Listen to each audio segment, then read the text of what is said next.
Yang pertama, teman-teman kita perlu menentukan dulu skala prioritas kita tuh dengan jelas gitu. Apa sih sebetulnya yang menjadi prioritas kita dalam hidup ini gitu. Apakah itu pekerjaan atau apakah itu keluarga atau apa gitu. Jadi kita perlu punya definisi yang jelas untuk menyusun skala prioritas. Kenapa? Pada saat kita punya skala prioritas yang jelas, ketika terjadi situasi di mana kita tuh torn in between gitu, kayak ya diri kita cuma satu, tapi kita perlu memilih ini mana yang mau didulukan. Kalau kita punya guideline atau moral kompas tadi, prioritas yang jelas, itu akan membantu kita untuk memilih dengan lebih mudah.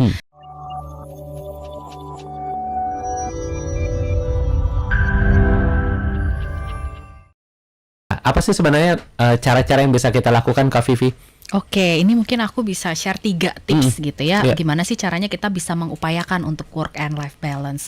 Yang pertama, teman-teman kita perlu menentukan dulu skala prioritas kita tuh dengan jelas gitu. Apa sih sebetulnya yang menjadi prioritas kita dalam hidup ini gitu. Apakah itu pekerjaan atau apakah itu keluarga atau apa gitu. Jadi kita perlu punya definisi yang jelas untuk menyusun skala prioritas. Kenapa? Pada saat kita punya skala prioritas yang jelas, ketika terjadi situasi di mana kita tuh torn in between gitu, kayak ya diri kita cuma satu, tapi kita perlu memilih ini mana yang mau didulukan. Kalau kita punya guideline atau moral kompas tadi, prioritas yang jelas, itu akan membantu kita untuk memilih dengan lebih mudah. Dan di samping itu, prioritas itu tenang aja, in terms of priority itu bukan hal yang terus rigid gitu ya, tapi kita boleh loh memprioritaskan misalnya pada saat hari kerja dan jam kerja, prioritas kita ke pekerjaan gitu. Tapi pada saat kita di luar jam kerja, maka prioritas kita adalah keluarga. Itu tuh sah-sah aja gitu. Makanya kita perlu punya panduan yang jelas apa yang sedang menjadi prioritas kita gitu. Yang kedua, coba deh kita membagi tugas yang perlu kita kerjakan ya, semuanya gitu ya, nggak hanya tugas-tugas di tempat kerja, tapi juga apa sih kayak domestic chores atau tanggung jawab yang perlu kita lakukan, kita list nih semuanya, dan kemudian kita kategorisasi. Kalau saya tuh suka pakai yang namanya matrix Eisenhower, Mas Hans. Jadi kita mengkategorisasikan load kita itu ke dalam empat kategori. Yang pertama, ketika itu adalah pekerjaan yang atau tugas yang penting dan mendesak, maka itu ranahnya adalah do it now atau lakukan sesegera mungkin. Sedangkan ketika itu jenis tugas yang itu penting tapi tidak mendesak, maka kita bisa do it later atau kita jadwalkan untuk melakukan itu kapan gitu ya, mungkin nggak sekarang.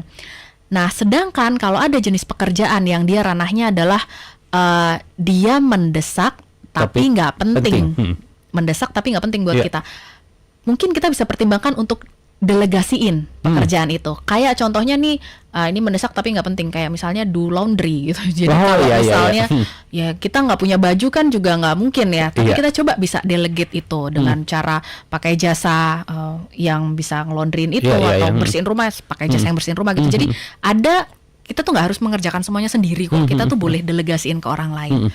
Nah, sedangkan yang keempat, ini ranahnya adalah ketika itu jenis yang udahlah nggak penting, nggak mendesak pula gitu. Coba pertimbangkan untuk delete, dihapus gitu. Biar nggak menu-menuin beban pikiran kita gitu.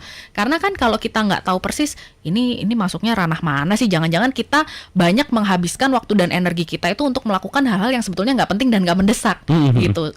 Nah, artinya kalau kita fokus di situ kan hal-hal yang sebetulnya butuh untuk dikerjakan segera, penting dan mendesak, ini kan jadi tertunda gitu ya, atau malah jadi nggak dikerjain gitu. Nah, itulah pentingnya kita untuk bisa mengkategorisasikan tentang jenis-jenis pekerjaan yang kita miliki ini. Yang terakhir, kita boleh juga untuk set healthy boundaries, Mas Hans. Kita punya batasan yang sehat, kita menentukan batasan yang sehat, dan boleh loh kita bilang enggak gitu. It's okay to say no. Nggak selalu semua jenis pekerjaan atau request yang datang ke kita itu kita iyain. Karena kita kan sumber dayanya terbatas, waktu kita terbatas, energi kita terbatas. Kalau kita sedang dalam kondisi di mana ini kerjaan gue lagi banyak-banyaknya, terus ada orang lain minta request inilah lagi gitu, kita boleh bilang enggak kalau memang itu kita nggak sanggup untuk handle itu.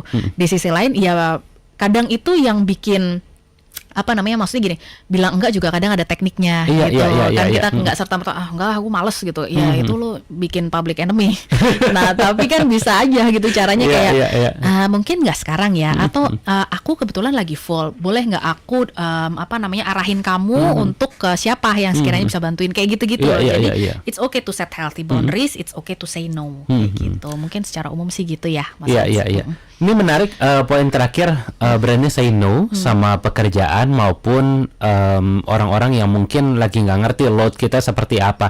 Tapi mungkin juga yang sering terjadi di dunia pekerjaan adalah orang-orang ini ngomong kalau aku tuh orangnya nggak enakan, Oke. nggak bisa ngomong enggak. So what you do? Apa yang harus kita lakukan? Oke, dilatih.